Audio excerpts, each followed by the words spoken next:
bit loud. If you could just knock that down a touch. Thanks, Robbie. I don't want to scare the children. Very good. Excellent. Well, before I get started, I just thought that I would share some exciting news for the ladies in our church. Put your hand up if you're a lady. Put your hand up if you're not certain. We have a prayer ministry that can help with that.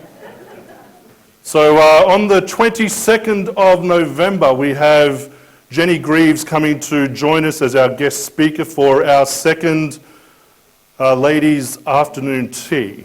So it's going to be an exciting opportunity for ladies to get together, to fellowship around some afternoon dinner, and to hear a lady who used to be my director of pastoral care, actually. I employed her when I was at Arana, and she is a very gifted speaker.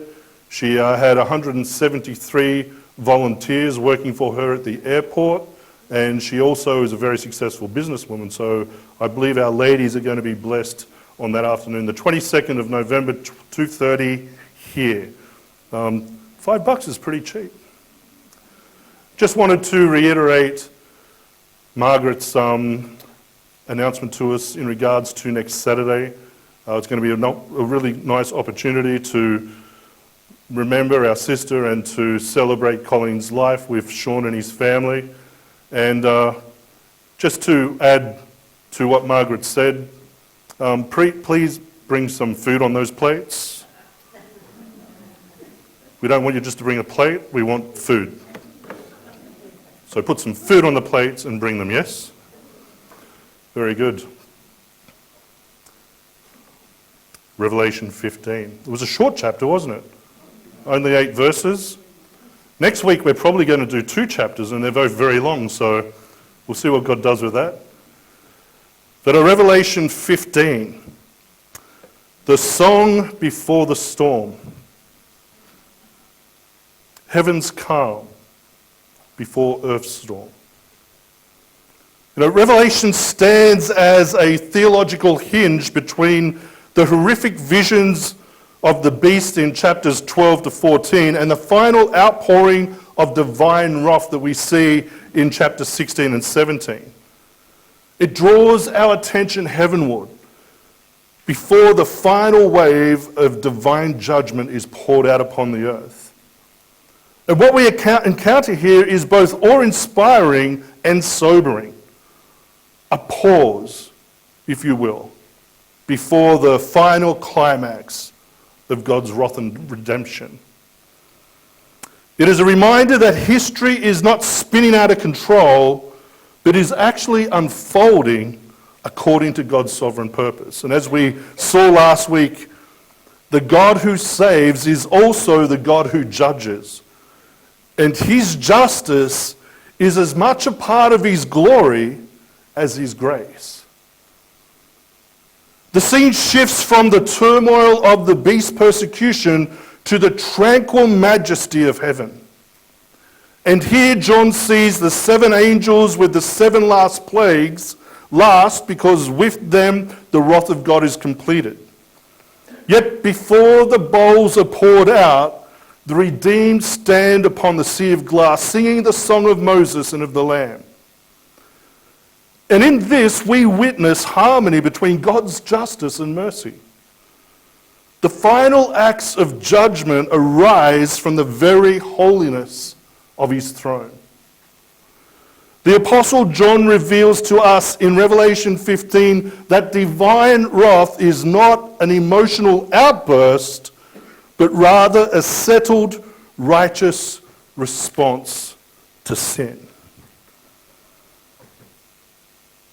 It seems to me that these days, emotionalism or being caught in emotional outbursts is becoming more the norm, even in the church. We have counselors and psychologists whose whole profession is dedicated to counseling those who have emotional crisis. And I'm not trying to lessen that. I know that it's a reality. But we can never put God in the same light. as the psychological conditions we go through as humans. When God judges, it's not because he's judging out of emotional spite. It's because his justice must be met. The Song of the Redeemed observes not only their deliverance, but God's moral perfection. His ways are just and true, the Bible tells us. And as we ponder this vision, we see that worship and judgment are not opposites, but reflections of the same reality. The holiness of God displayed in full measure.